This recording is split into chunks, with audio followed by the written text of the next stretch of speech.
the most horrifying tale came less than 30 years ago, in 1971.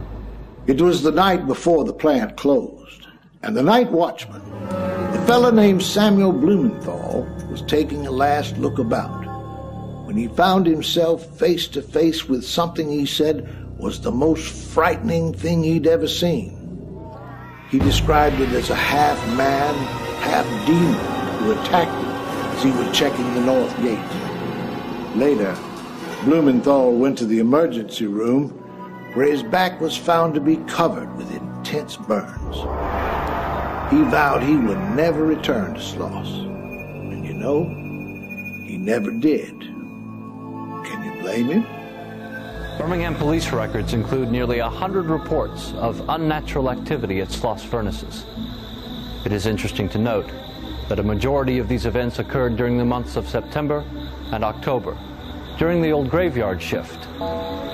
While many people believe that these are merely Halloween hoaxes, others feel that it's the restless spirit of the sadistic foreman Slag.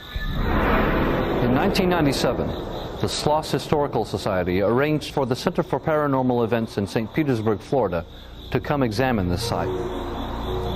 Setting up night vision cameras, the crew spent 2 days filming locations throughout the complex.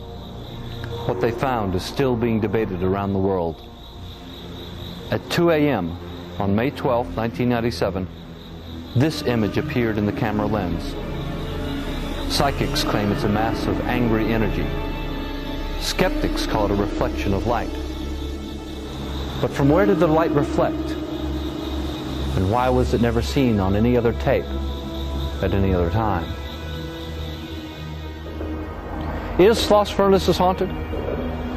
Do the restless spirits of workers roam this dark memory of an industrial age, doomed forever to toil under the iron fist of the sadistic foreman known as Slag?